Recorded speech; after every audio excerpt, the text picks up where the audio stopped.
Welcome back student, आप सभी का हमारे चैनल पे स्वागत है। चैनल पे नए हैं तो चैनल को सब्सक्राइब कर लीजिएगा। और आज जो हम लोग अध्ययन करने वाला है जीएसटी, और कल का क्लास में आपका कमेंट भी आया था जीएसटी के संबंधित, सर सिलेबस में नहीं है। तो ये देखिए, हम आपको टैक्स का अध्ययन नहीं करवा रहे हैं, केवल जीएसटी का अध्ययन करवा रहे हैं। क्योंकि आप देखेंगे बुक में आपका 11 एवं 12 के बुक में, जो 12 के आपके बुक है उसमें जीएसटी का जिक्र किया गया है। क्या किया गया? जीएसटी का जिक्र किया गया है इंटरनल ट्रेड के अंतर्गत। तो साथ में पॉसिबिलिटी बनती है कि आपकी जीएसटी से क्वेश्चन आए, टैक्स से जो बेसिक जो टैक्स है उससे क्वेश्चन आना कोई बड़ी बात नहीं है। इसलिए हम आपको टैक्स नहीं पढ़ा रहे हैं डिटेल रूप में, जीएसटी को ही अध्ययन कराएंगे। ये मत सोचिए कि यहाँ पे टैक्स आपको चलेगा और आपको पीजीटी में है तो उसमें टैक्स है तो उसमें हम लोग डिटेल अध्ययन करेंगे। लेकिन आपकी जो सिलेबस है उसमें दिया हुआ है देसी व्यापार। क्या दिया हुआ है? देसी व्यापार। अब देसी व्यापार इंटरनल ट्रेड के अंतर्गत आते हैं। तो और इसमें जो भी आपकी सिलेबस 11 आपको पूछा जाएगा तो आप जानते हैं 11 एवं 12 की सिलेबस आपको दी गई है। तो आपकी जो चैप्टर में जीएसटी का दिया हुआ, तो जीएसटी एक तो करंट के रूप में भी आपको आ सकता है, जो करंट अफेयर, और आपको 1 से 2 क्वेश्चन करंट अफेयर को देखने को मिलेंगे। नॉर्मल से चीज़ें हैं कि आपकी सिलेबस से थोड़ी दाएं बाएं की भी क्वेश्चन आपको पूछने को मिलेगी। यदि आपको सिलेक्शन पाना है तो कुछ एक्स्ट्रा चीज़ें भी आपको अध्ययन करना पड़ेगा, क्योंकि सारे स्टूडेंट आपकी जो 20 बिंदु हैं वो 20 बिंदु पढ़ के जाएंगे। लेकिन आपको एग्ज़ाम में पॉसिबिलिटी 100% बनती है कि 10% आपका जो क्वेश्चन रहेगा वो समझिए आउट ऑफ सिलेबस रख सकते हैं। मैक्सिमम आपको 10% रहेगा, इससे कम है जो आउट ऑफ सिलेबस आपको क्वेश्चन देखने को मिलेंगे। तो हम लोग को पास करना है तो वो ये जो 10% है उसे भी कवर करके चलेंगे। तो ये चीज़ों को ध्यान रखिएगा। और इससे कोई इशू नहीं है कि हम जीएसटी आपको पढ़ा देंगे तो ये आपके लिए बेनिफिट नहीं होगा। यदि आप पीजीटी का स्टूडेंट हैं तो उसमें भी आपको ये क्या करेगा? बेनिफिट देगा। तो इस चीज़ को समझ गए होंगे, इसके लिए कंट्रोवर्सी नहीं रखना है। और आपका जो कहना है कि सिलेबस में नहीं है, तो आपका 12 का जो बुक है उसमें आप देख सकते हैं बिजनेस स्टडी के इंटरनल ट्रेड के अंतर्गत आपको जीएसटी का जिक्र किया गया है। एक तो ये जिक्र आपका सिलेबस में नहीं है किंतु बुक में आपको है, तो 11-12 से भी पूछे जाने की संभावना है। क्योंकि जीएसटी एक जो चर्चित टॉपिक है, ऐसा नहीं है कि ये आपको VAT, excise duty, custom duty ये सब हम आपको इसमें नहीं पढ़ाएंगे, केवल जीएसटी आपकी बुक में है। तो मैंने सोचा कि आपको अध्ययन करा देते हैं। और चलिए आज अध्ययन करेंगे, टेंशन नहीं लेना। इसे हम अब आपकी विचार है तो हम आज एक ही क्लास में इसे समाप्त कर देंगे, ज़्यादा आपको नहीं पढ़ा पाएंगे। पार्ट 2 इसका कोशिश करेंगे कि ना लाएं, क्योंकि आपकी जब दिमाग में बैठा हो कि सिलेबस नहीं है तो हम क्या कर सकते हैं। चलिए देखते हैं। और आपका कमेंट अच्छा है कि सिलेबस में नहीं है, लेकिन मेरे हिसाब से ये आपको पढ़ाना ज़रूरी लगा, इसलिए मैं इस टॉपिक को आपको लेके आया था। अब जीएसटी हम लोग देखते हैं। 1 डे की तो बात है और इसमें हम कोशिश करेंगे कि आपको जल्द से एक ही क्लास में आपको अब समाप्त कर दिया जाए।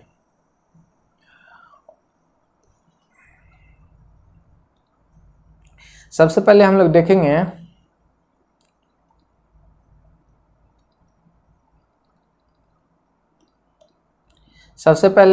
क्या देखेंगे कि जीएसटी क्या है। GST goods and services tax जो है, जीएसटी क्या है।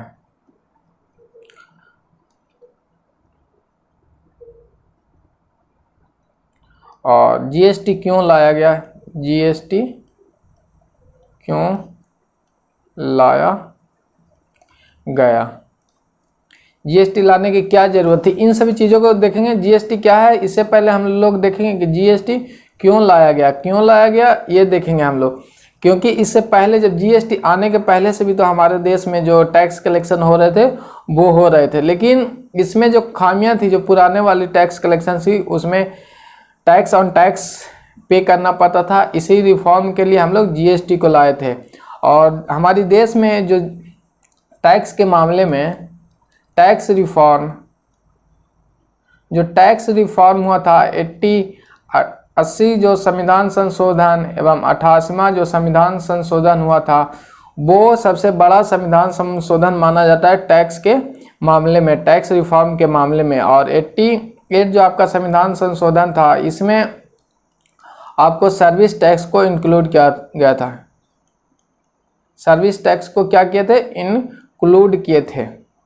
और ये इंक्लूड किए थे आपको साइलेंट मैन जो आप लोग कहते हैं, वो मनमोहन सिंह थे। कौन थे? डॉक्टर मनमोहन सिंह। डॉक्टर मनमोहन सिंह ने इसे इंक्लूड किया था सर्विस टैक्स को 88वां संविधान संशोधन करके। ये जो टैक्स के क्षेत्र में सबसे बड़ी रिफॉर्म माना जाता है। दो आपका संविधान संशोधन 80 और 88 जो है वो सबसे बड़ा टैक्स रिफॉर्म के रूप में जाना जाता है। और आप आगे देखेंगे, चलते हैं हम लोग। जो सर्विस टैक्स इंक्लूड किया गया था वह 88वां संविधान संशोधन के अंतर्गत किया था, वह सर्विस टैक्स इंक्लूड किए थे डॉक्टर मनमोहन सिंह। इसके बाद आपको टैक्स रिफॉर्म, जब नया टैक्स लाते हैं, कोई भी टैक्स लाना है तो आपको जो विधिक प्राधिक है, यानी संसद के द्वारा ही नया टैक्स, कानून के द्वारा ही नया टैक्स लगा सकते हैं। कानून के द्वारा ही आप जो है नया टैक्स लगा सकते हैं। ऐसे नहीं कि आपकी सरकार है तो आपको मन होगा तो टैक्स लगा सकते हैं, नहीं, आप कानून के द्वारा ही टैक्स लगा सकते हैं, ये ध्यान रखिएगा। ये कहा गया था आर्टिकल 265 में आपको बोला गया, संविधान की जो आर्टिकल 265 है उसमें आपको कहा गया कि आप टैक्स कानून के अनुसार ही लगा सकते हैं, यानी कानून ला के ही टैक्स लगा सकते हैं। ये हम लोग देख लिए। इसके बाद हम लोग टैक्स पे चलेंगे कि टैक्स किस तरह से हमारे यहाँ स्लॉट में बटा हुआ था। जो टैक्स है वह हमारे यहाँ किस तरह से काम करती है, ये आप देखेंगे हम लोग। जो टैक्स था वह हमारे यहाँ कैसे काम करता है, मैंने कैसे ये काम करता था वो देखेंगे हम लोग। टैक्स जो है पहले तो डायरेक्ट टैक्स के रूप में, डायरेक्ट टैक्स सेकंड, और इनडायरेक्ट टैक्स। ये आप मैक्सिमम स्टूडेंट जानते होंगे कि ये दो तरह से टैक्स लगाया जाता था। पहला एक direct tax, second indirect tax. लेकिन इसकी एक अन्य भी प्रकार थे जिससे भी टैक्स लगाया जाता था, वो हम लोग देखेंगे। सबसे पहले है सेंट्रल टैक्स,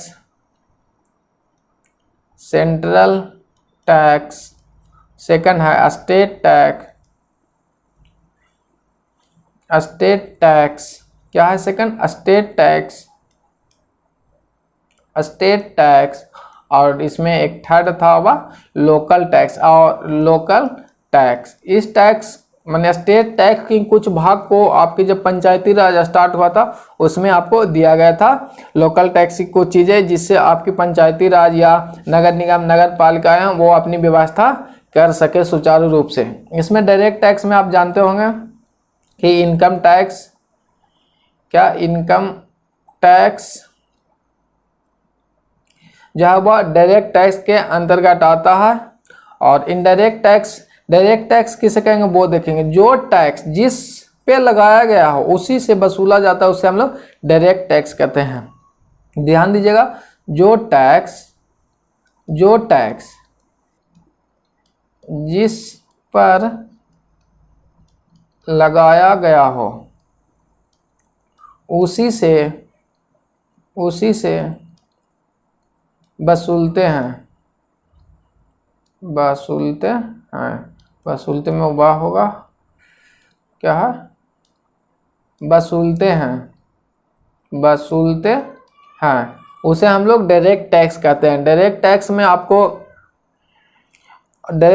में है कि जो जिस व्यक्ति पे टैक्स लगाया गया उससे हम लोग टैक्स वसूलते हैं, उसे हम लोग डायरेक्ट टैक्स कहते हैं। और इनडायरेक्ट टैक्स आपके है, इनडायरेक्ट टैक्स में जिस व्यक्ति पे टैक्स लगाया गया उससे ना वसूल कर किसी अन्य से वसूला जाता हो। इनडायरेक्ट टैक्स में देखेंगे जिस टैक्स का वसूली अन्य व्यक्तियों से किया गया हो, यानी जिस व्यक्ति पे लगाया गया हो, जिस व्यक्ति पर लगाया गया हो उससे ना वसूल कर किसी अन्य से वसूलते हैं, किसी अन्य से वसूलते हैं तो उसे इनडायरेक्ट टैक्स कहते हैं। इनडायरेक्ट टैक्स में हम लोग देखेंगे आपको सेल टैक्स जो है वह इनडायरेक्ट टैक्स के रूप में आता है। कस्टम ड्यूटी जो होगा वो सब होगा। जैसे इनडायरेक्ट टैक्स में देखेंगे आपको एक प्रोडक्शन मैन्युफैक्चर है जो प्रोडक्शन किए हैं, क्या क्या प्रोडक्शन किए हैं,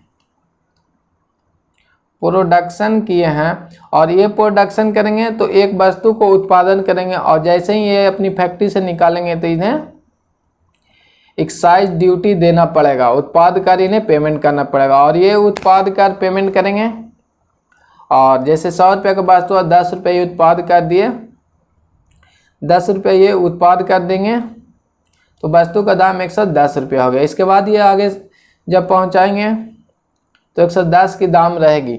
तो ये जो 110 रुपया कलेक्ट करेंगे, नेक्स्ट आगे वाले स्टेप से होलसेलर, रिटेलर, ये जाएगी फाइनली ये जब कंज्यूमर के पास आएंगे तो 10 रुपया एक्स्ट्रा जो कंज्यूम करेंगे वो पे कौन करेंगे, वो आपके कंज्यूमर करते हैं टैक्स के रूप में। तो ये हो गया आपका इनडायरेक्ट टैक्स, जो जिस व्यक्ति पे लगाया गया उससे ना वसूल के किसी अन्य से वसूला जाता है तो उसे हम लोग इनडायरेक्ट टैक्स कहते हैं।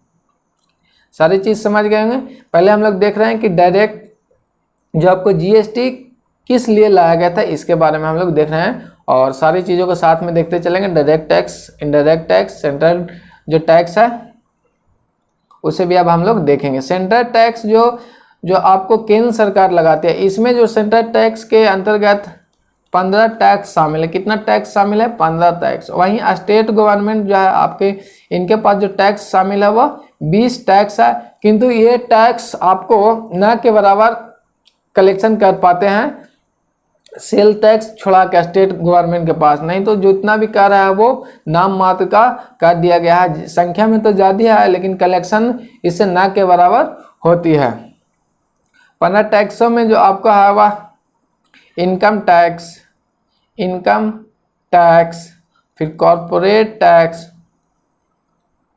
Corporate tax, corporate tax, security tax, security tax और आपको जो मेनली जो है वो कलेक्ट किया जाता है इन सभी टैक्सों पे, इनकम टैक्स पे, सेंट्रल गवर्नमेंट, कॉरपोरेट टैक्स, जो इनकम टैक्स का ही छोटा भाई है, जो साथ में सिक्योरिटी एक्सचेंज टैक्स जो शेयर का क्रय विक्रय करते हैं उस पर सेंट्रल टैक्स आपको लेते हैं। इसके बाद capital gain tax, capital gain tax, ये मेजर जो इनकम देने वाली टैक्सें हैं, कैपिटल गेन टैक्स हैं, वो आपको सेंट्रल गवर्नमेंट लेती है। और स्टेट टैक्स में जो मेजर टैक्स कलेक्शन होता है वह आपको है इनडायरेक्ट टैक्स, इनडायरेक्ट टैक्स। और स्टेट गवर्नमेंट के पास जो है डायरेक्ट टैक्स ना के मात्रा में कलेक्ट हो पाती है, जबकि सेंट्रल गवर्नमेंट के पास डायरेक्ट टैक्स में आपकी जो संख्याएं हैं कलेक्शन की वह अधिक हो पाते हैं। इसमें सेल्स टैक्स आते हैं इनडायरेक्ट टैक्स के अंतर्गत, हम लोग जिसे हम लोग वैट भी कहते हैं। वैट जो है वैल्यू एडेड टैक्स है। ये ध्यान रखिएगा कि वैट का फार्मूला आपको पूछ सकता है, जीएसटी का फार्मूला पूछ सकता है। तो वैट का वैल्यू एडेड टैक्स ये लिख लेंगे, वैट वैल्यू एडेड टैक्स। आपको वैट का ये फुल फॉर्म आपकी पूरी हो गई। यहाँ पे अब लोकल टैक्सेस हैं, जो कुछ चीज़ें हैं वो आपको लोकल अथॉरिटी को दी जाती है, जैसे नगर निगम, नगर इकाई होते हैं, इन सभी चीज़ों को आप कलेक्शन करके अपना व्यवस्था करें, और नहीं तो स्टेट गवर्नमेंट ही उसे एक समिति की बैठक के अनुरूप जो फैसला होता है उतना इन्हें कलेक्शन करके देती है। यानी 2 प्रकार से ये ले सकते हैं। तो हम लोग देख लिए कि टैक्स कितने प्रकार से ली जाती थी। एक तो एक विधि था कि डायरेक्ट इनडायरेक्ट टैक्स करके 2 भाग में बांट देते थे, और वहीं अनदर वे था कि सेंट्रल टैक्स, स्टेट टैक्स और लोकल टैक्स। तो इन सभी चीज़ों में आपने डिफरेंस समझ लिया कि जो सेंट्रल टैक्स है वो केंद्र सरकार लेती है, स्टेट टैक्स राज्य सरकार लेती है, और लोकल टैक्स जो आपकी पंचायती राज व्यवस्था के अंतर्गत आते हैं वो कलेक्ट करते हैं। ये आपको डायरेक्ट टैक्स, इनडायरेक्ट टैक्स पहले आसानी से आप समझते होंगे। ये तो सारे स्टूडेंट जानते हैं कि डायरेक्ट टैक्स होता है कि इनडायरेक्ट टैक्स। वहीं हम ये जो सेकंड पार्ट आपको हिडन रूप में था वो भी हम आपको बताए हैं। अब इसके बाद हम लोग देखेंगे कि जीएसटी क्यों लाया। पहले तो हम टैक्स की थोड़ा बेसिक चीज़ें समझ गए, अब हम समझेंगे कि जीएसटी क्यों लाया गया था। इसके बारे में हम लोग देखते हैं कि जो कैस्केडिंग इफेक्ट था इसके कारण हम लोग टैक्स लाए थे, यानी टैक्स पे टैक्स होने के कारण। सबसे पहले देखेंगे कि टैक्स कलेक्शन कैसे हो रहा था। टैक्स कलेक्शन किस प्रकार से हो रहा था, किस प्रकार से हो रहा था। जीएसटी आने के पहले हम लोग देखेंगे जो टैक्स कलेक्शन है वह किस प्रकार से हो रहा था। तो सबसे पहले जो टैक्स कलेक्शन होता था वह हमारे पास जैसे प्रोडक्शन हुआ, इन प्रोडक्ट क्या, तो इस पर एक्साइज ड्यूटी 10% लगते थे। तो ये आपकी जो वस्तु हो गया वह 110 रुपये की हो गया। और ये बी को दिए, क्या दिए, ये बी को दिए प्रोड्यूसर 110 रुपया में। अब ये क्या करेगा कि 10 रुपया ये प्रॉफिट जोड़ेगा और इस पर अब ये सेल करने के लिए आगे निकलेंगे तो इन्हें भी 10% का आपको टैक्स पे कर, मान लेते हैं कि सेल टैक्स 10% लगा। तो ये आपकी वस्तु हो जाएगा 165 रुपया की वस्तु हो गई। अब ये सी को मिला, सी इस वस्तु को 165 रुपये हम प्राप्त किया, लेकिन इन्होंने भी कहा कि हम अपना प्रॉफिट जोड़ के आगे, होलसेलर सी हैं, बी होलसेलर हैं और सी रिटेलर मान लेते हैं, और इन्हें जब 35 रुपया ऐड करके इन्होंने बेचा तो इन्हें भी सेल टैक्स 10% देना पड़ा। तो आपकी वस्तु जो अब हो जाएगी वो हो जाएगी 220 रुपया की वस्तु हो गई। कितने की हो गई, ये 220 रुपया की आपको वस्तु हो गई। इसके बाद हम लोग देखते हैं कि यहाँ पे आपने क्या देखा कि जो 10% टैक्स लगा है उस पर भी हम लोग टैक्स यहाँ पे भी दिए, और उसमें 40 + 10 यहाँ पे भी टैक्स दिए। तो ये जो विधि था पहले कलेक्ट करने का वह जो था टैक्स ऑन टैक्स पे लगता था। क्या लगता था, कास्केडिंग इफेक्ट पहले था कि जो टैक्स दिया हुआ है उस पर भी टैक्स हम लोग को पेमेंट करना पड़ता था। जबकि वैट आने के बाद, क्या वैट, वैल्यू एडेड टैक्स जब आया उस पर ए ने प्रोडक्ट किया 100 रुपया की वस्तु और इन्होंने 10% की एक्साइज ड्यूटी दी, तो ये वस्तु 110 रुपये की हो गई। किंतु अब बी के पास ये वस्तु आया और इन्होंने 110 में प्राप्त की और इन्होंने 40 रुपये का प्रॉफिट क्या किया, ऐड किया। कितने प्रॉफिट ऐड किए हैं, 40 रुपये का ये प्रॉफिट ऐड किए। अब इन्हें जो सेल टैक्स के रूप में भी 10% देना है। तो अब जो हम लोग टैक्स पे करेंगे 10%, तो वह आपको 100 रुपया, कितना टैक्स निकालते हैं वैल्यू एडेड टैक्स में कितना था, वह 100 रुपया प्लस 40 रुपया, इस पे हम लोग टैक्स देंगे, ना कि 110 + 40 पे देंगे। आपको जो 100 रुपया मेन वैल्यू है और प्लस एडेड वैल्यू उस पर टैक्स देंगे। तो इसका हम लोग 10% टैक्स देंगे तो आपको कितना आ जाएगा, 14 रुपया का टैक्स आ जाएगा। 14 रुपये का टैक्स आएगा। तो इसे जब टैक्स भी जोड़ देंगे सेल करने के लिए तो आपकी वस्तु हो जाएगी 150 + 14 164 रुपये की आपकी वस्तु हो गई। 164 रुपये की आपकी वस्तु हो गई।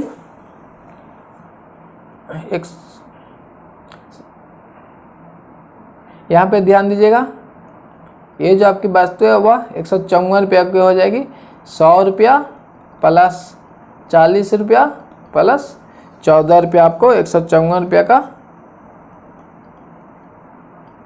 वस्तु हो गया। कितना हो गया, 100 रुपया प्लस 40 रुपया ऐड किया, प्लस नेक्स्ट जो ऐड करेंगे वह 14 रुपया टैक्स के रूप में हम लोग ऐड किए। अब ये सी के पास वस्तु जाएगा 154 रुपया के, और इन्होंने जो ऐड किया हुआ 35 रुपया ये भी ऐड करते हैं। और जो प्रॉफिट ऐड करेंगे तो प्रॉफिट ऐड करने के बाद इन्हें भी 10%, सी जो है सीधे कस्टमर को सेल करते हैं तो 10% इन्हें भी सेल टैक्स देना पड़ गया। तो अब जो आपको टैक्स देना पड़ेगा वो निकालेंगे, 100 रुपया प्लस 40 रुपया प्लस 35 रुपया, तो आपको 175 रुपया कितना हो गया, 175 का 10% ये भी पेमेंट करेंगे, 17 रुपया 50 पैसे ये पेमेंट करेंगे। तो आपकी जो वैल्यू हो जाएगी वो हो जाएगी ₹192.50। कितना हो गया? ₹192 आपको 50 पैसा, ये फाइनली गुड्स का वैल्यू। और यहाँ पे जो पुराना जो टैक्स कलेक्शन था वह ₹220 पड़ता था, यहाँ पे आपको पड़ रहा है 192। सेम गुड्स है और सेम प्रॉफिट ऐड किए हैं, सेम टैक्सेस के अनुसार से हम लोग देखे हैं कि वैट जब लगता है तो कितना प्राइस कमता है। जो आप कहते हैं कि जीएसटी आने से बिक गए, वो वैसा बात नहीं है। जीएसटी आने से जो टैक्सेस है वो कम कलेक्ट मैंने आपको पे करना पड़ता है। कलेक्शन तो सरकार को अधिक हो रही है, लेकिन जो पे करना वो कम पड़ता है। यहाँ पे आप अंतर देख सकते हैं कि जहाँ पे टैक्स आपको ₹220 टैक्स इंक्लूड करके ₹220 की वस्तु ₹192.50 में आपको पड़ रहा है। ये इस तरह से हम लोग वैट निकालते थे। इसके बाद आपको अब जीएसटी जो है इसी पद्धति पे काम करती है। अब हम लोग चलेंगे जीएसटी पे। जीएसटी जो भारत में आया हुआ है 1 जुलाई 2017 को आया। कब आया? 1 जुलाई 2017 को ये आया है। 1 जुलाई 2017 को जीएसटी आया। ये जो कौन सी समिति से सिफारिश किए थे? केलकर समिति। कौन सा सिफारिश किया? केलकर समिति। केलकर समिति ने इन्हें सिफारिश किया था जीएसटी लाने के लिए। आप ये ध्यान रखें, केलकर समिति, इसका पूरा नाम है विजय केलकर समिति। विजय केलकर समिति, इन्होंने जीएसटी लाने की सिफारिश की थी और ये जो भारत में लागू हुआ था वह आपको 1 जुलाई 2017 से लागू हुआ है। ये जो जीएसटी है वह इनडायरेक्ट टैक्स है। इनडायरेक्ट टैक्स है। कौन सा टैक्स है? इनडायरेक्ट टैक्स जीएसटी है आपको। और ये समिति आप याद रखिएगा, टैक्स जो इनडायरेक्ट टैक्स है जीएसटी, ये आपको याद रखना है। इतनी सारी चीज़ें आपको याद रखनी है। पहला राज्य कौन सा जो जीएसटी लागू किया था? जीएसटी लागू करने वाला फर्स्ट स्टेट है वह है आसाम। आसाम जो है वह जीएसटी को लागू किए हैं। वैट में जो आपका है वह वैल्यू एडेड टैक्स, जो इनपुट क्रेडिट मिलता है वैट के अंतर्गत, इनपुट क्रेडिट आपको मिलता है। क्या मिलता है? इनपुट क्रेडिट आपको। ओवरऑल देख लेंगे, जो इसका हमारे देश का मूल मंत्र था one nation one tax.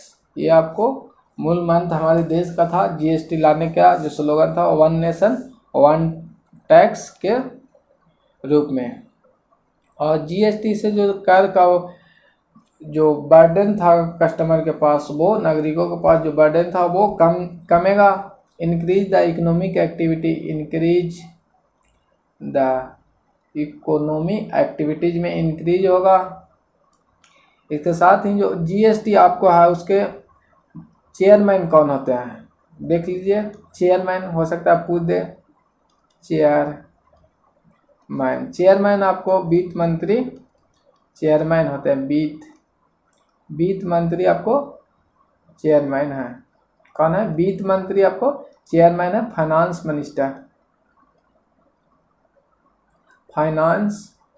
Minister आपको है वो चेयरमैन है।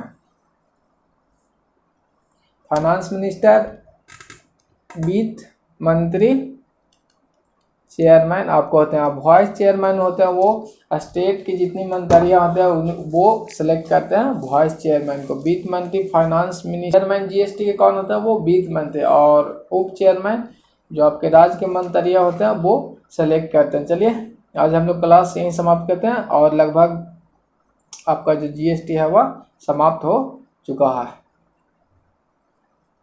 इसमें और कुछ आपको है नहीं, कैलकुलेट करने के लिए आपको नहीं बताएंगे। जैसा आप लोग कह रहे थे कि सिलेबस में है, आपको ऑब्जेक्टिव रूप में पूछा जा सकता है कि चेयरमैन कौन है, कब इसके लागू हुआ है और कौन सा राज्य सबसे पहले स्टार्ट हुआ है और मूल मंत्र क्या है। तो इन सभी चीज़ों का हम लोग देखेंगे और आपको वैट निकालने के लिए बताए उससे भी जब पीजीटी में है उसमें वो आपको सहायक हो जाएगा।